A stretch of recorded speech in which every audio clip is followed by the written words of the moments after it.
jalqabarraa kaasee bu'uura jabaarratti yommuu ijaaramu mul'ata guddaa hidhannee daandii yeroo jalqabnu abjuun namoota baay'ee yeroo qajeelu isin waliin turre.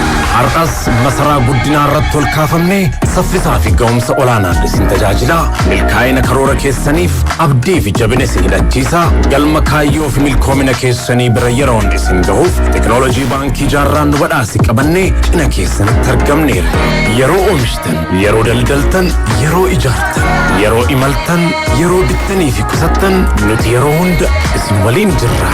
Baankii Siinqee tokkummaan gara milkaa'inaatti. Waamichi mootummaan diiyaaspooraaf godhee duudhaa irreecha beeksisuu keessatti gahee guddaa qabaa jedhan abbaan gadaa Maccaa fi walitti qabaan gamtaa abbootii gadaa Oromoo Warqinaa Tarreessaa. Diiyaaspooraa fi namoonni irreecha jaallatan hundi ayyaana irreechaa irratti akka hirmaataniifis waamaniiru. Addunyaa Tuusaa. Guyyaan Oromootaa gaafni uummanni Oromoo fi namoonni ayyaanicha jaalatan gamtaan waliin bahanii waliin irreeffatan waliin oolanii waliin bareedan dhiyaataa jira. Guyyaan irreechaa ayyaana irreechaa bara 2017 hora Finfinnee fi hora Harsadeetti kabajamuu fi lammiileen biyya alaa jiraatan kanneen irreecha irratti hirmaachuuf hawwii qaban dhufanii akka irreeffatanii fi pirezidaantiin mootummaa naannoo Oromiyaa Obbo Shimallis Abdiisaa waamicha dabarsanii turuun isaanii ni yaadatama. Walitti qabaan gamtaa abbootii gadaa Oromoo fi abbaan gadaa Maccaa Warqinaa Tarreessan waamichi mootummaan diiyaaspooraaf taasise guddina irreechaa fi tokkummaa Oromoof bu'aa guddaadha jedhan. Irreensa kana Oromoon kan kooti jedheettiif kata waan ta'eef qeerroo qarreen Oromoo kan kooti jedheetidha milkeessa waan ta'eef uummanni biyya kanaa kan kooti jedhamanii milkeessa waan ta'eef uummanni galaanaan bahee akka galaanaan galuu akka danda'u Oromoon nagaadhaan bahee nagaadhaan galuu akka danda'u nagaa akka buusuu danda'u nagaadhaaf bakka guddaa akka qabu sana dhufanii haa hubatanii waa'ee keenya addunyaanis haa haasoftu warri diiyaaspooraa dhufanii haa baratanii waan alatti dhangala'uu qabu dinagdee alatti bahuu qabu illee dhufanii asitti dhangalaasanii waliin haa gammannu jedhee mootummaan waamicha kana gochuun Oromoodhaaf abdii guddaa fi Oromootti dhuguma ilmaan abbaa gadaa ta'uu isaanii kan mul'isanidha. Guyyaan irreechaa guyyaa jaalalaa fi tokkummaa waan ta'eef gamtaan abbootii gadaas irra deebi'ee waamicha diiyaaspooraa fi lammiilee irreechaa jaalatan maraa fi bakka jiranii dhufanii akka irreeffatanii fi duudhaa sirna irreechaas hubachuun dhaloota akka barsiisanii fi akkasumas sadarkaa idil addunyaatti waa'ee irreechaa Oromoo akka caalmatti beeksisanii fi waamicha taasisnaas jedhaniiru. Warri diiyaaspooraa immoo biyyi Oromoo akka keessa akka namni haasa'u miti. Oromoon irreensa irratti walitti hin bu'u. Irreensa irratti waliin dhabu. Siyaasaanis waliin dhabu. Amantaanis waliin dhabu. Irreensa irratti karaa kamiyyuu haa ta'u ilaalcha kamiyyuu haa qabaatu irreensa irratti ilaalchi Oromoon qabu tokko waan ta'eef warri diiyaasporaallee shakkii tokko malee Finfinnee keessattis kan Orsadees dhufanii akka nu faana irreeffatanii waliin irreeffannu nutillee daballee waamicha gochuu barbaanna. Gara xiinxallii ganama kanaaf qopheessitee ittiin darbaa loltoonni Itoophiyaa maaf leellifamuu gahee isaan nagaa kabachiisuuf gumaachan addunyaan akkamitti quma qabdi gootummaan akka kanaa eessaa dhufe maaltu kanneen birootiin adda isaan godhaa kan jedhu keessattuu Somaaliyaatti ragaa kabachiisuuf ergama gamtaan Afrikaatti laate fudhachuun gahee AMISOM keessatti loltoonni Itoophiyaa baachaa turan yoomiyyuu hin dagatamu. Kun xiinxalliin dhiyaata. Abdallaa Gurcaatu dhiyeessa.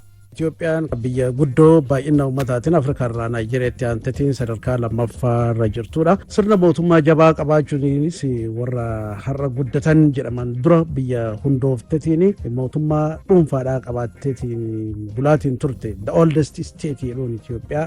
Kanarraa ka'ee sirna kolonii jalatti kufuu kan dhabdeefillee kana ta'innaa laata kolonii sirna kolonii jalatti kufuu kan dhabdeefis biyya mootummaa jabaa duraanirraa qabdu hundeeffate.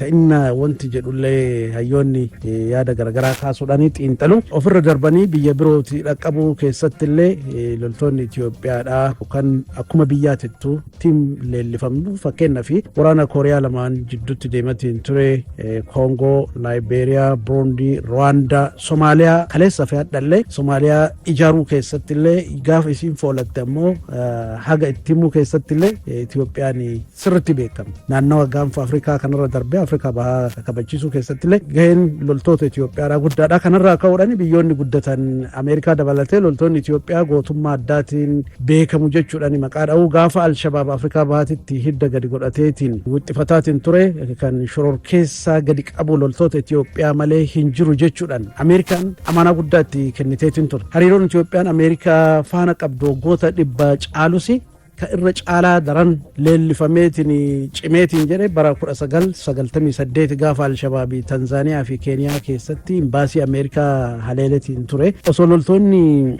jaraa Keeniyaa fi Tanzaaniyaadhaa jiran humna shororkeessaa dhawu yookaan buusuu kan danda'u loltoota Itoophiyaati jechuudhaan amaanaa guddaa yoo sanii Ameerikaanis itti kennite akkuma addunyaatittuu Itoophiyaan dhadheetiin akka Alshabaabii haga isaaniitti agarsiiftu jechaatiin turanii achirraa kaatee hariiroon Itoophiyaa fi Ameerikaa gama nageenyatiin daran cimaatiin dhufee gaafas Itoophiyaa osoo ofiisiitiifuu Eertiraa faana lola guddaa keessa jirtu ergama guddaa kana fudhachuudhanii shororkeessa Alshabaabinis achitti deemtetiin dhooftee biyya baastee turte jechuudha. Kanaanis akka hidhamtu ta'eetiin jira maqaa biyyaa kabaja guddaa itti hortee Itoophiyaan maqaa guddaa akka horattu kanumaanuu dippiloomatii jabaa Itoophiyaati jechuu danda'ama loltoonni Itoophiyaadha. Harka tokkoon Eertiraa dhiibdee dubbii barbaaduun itti dhuftee ofirraa qolataa deebistee dha'uudhaan harka birootiin ammoo shororkeessa Afrikaa bahaatitti biqileetiin hidda dheereffachuuf dhufe illee qaanessuudhaan jiilchuun abdii nagaa akka taatu Itoophiyaa godheetiin jira. Akkuma abboota fi akaakayyoota loltoonni Itoophiyaa hoggansa sadarkaan jiruu fi abboomuudhaan kaayoo biyyaaf ardii Afrikaa akkasumas addunyaa galmaan gahaatiin akka ture ragaa dhaabbanni biyyoota gamtoomanii yeroo garaagaraatitti baasuu fi gaafa galteen hamtuun itti galtu gara Itoophiyaatitti fiiguudhaan Itoophiyaa malee waan kana qabbaneessuu kan danda'u kan jedhu baasetu ragaadha. Hojii boonsaa shororkeessaa jiilchuu kanatti kan gammadde Ameerikaan deeggarsa doolaara miiliyoona 100 fi miliyoona 52 fi 700 wayitasan gumaachiteetiin turte jechuudha. Alshabaab waan bade fakkaachuudhaanii gaafa loltoota Itoophiyaa argu ammoo dhadhaa ibidda bu'ee ta'aatiin akka turellee ragaa yeroo garaagaraatitti bahetu hima. Sagalee dhoffatee mootummaa Somaaliyaa gaaga'uudhaan Maqadishoo seenetiin mootummaa Somaaliyaadhaa magaalaa keessaa ari'ee masaraa qabateetiin bulchaatiin kan ture fuudhetiin Maqadishoo masaratti kan deebise mootummaa Somaaliyaadha loltoota Itoophiyaati. Gahee guddaa baataatiin ture. Itoophiyaan nagaa gaanfa Afrikaa addunyaa kabachiisu keessattis akkuma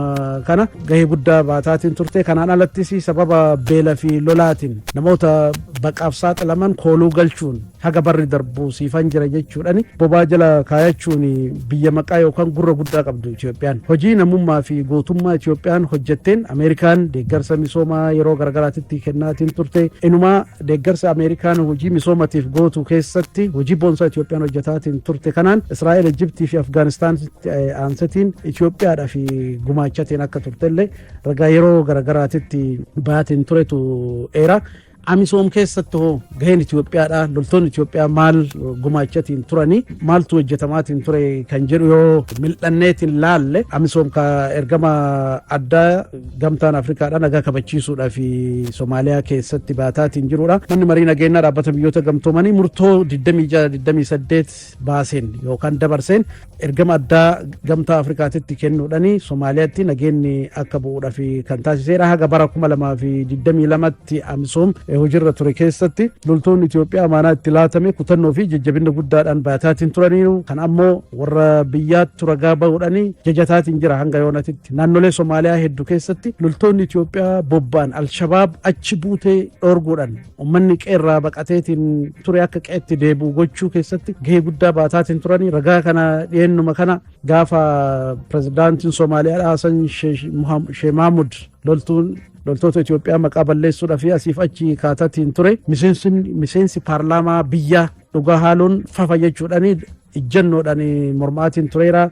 Loltoota Itoophiyaa maqaa hamaadhaan tuquun cubbuudha jedhaatiin tureera. Osoo Itoophiyaan dhuftee nagaa buusuu baattee anan asitti argameetiin hadha dhugaa ragaa hin bahu jechaatiin ture miseensi paarlaamaadhaa suni. Warri naannoo lixa Somaaliyaa ammoo gamtaadhaan bayaniitiin loltoota Itoophiyaa maqaa gaariin malee gadheen hin beeknu jechuudhaan mormaatiin turani. Maraafuu loltoonni Itoophiyaa ergama gaanfa Afrikaa gamtaan Afrikaatti kennes akka Afrikaatittis ta'e akka gaanfa Afrikaatitti Amisoom keessatti keessattillee atimsi jechuun ce'umsa Somaaliyaa mirkaneessuu fi ergama gamtaan Afrikaatti kenne jechuudha. Achi keessattis gahee guddaa baataatiin turaniiru. Maaltu akkanatti isaan gootomse kan jedhuu fi ministeerri muummee Itoophiyaadhaa bara darbe yoo dubbatani loltoonni Itoophiyaa beela fi dheebuu fi hin jilbiiffatanii gaaraaf tabbi isaan hin daangessu. roobaaf aduun hin rakkisu jechuudhani dubbataniitiin turan. Pirezidaantii Ameerikaa kan turan Barack Hussein Obamaanis wayita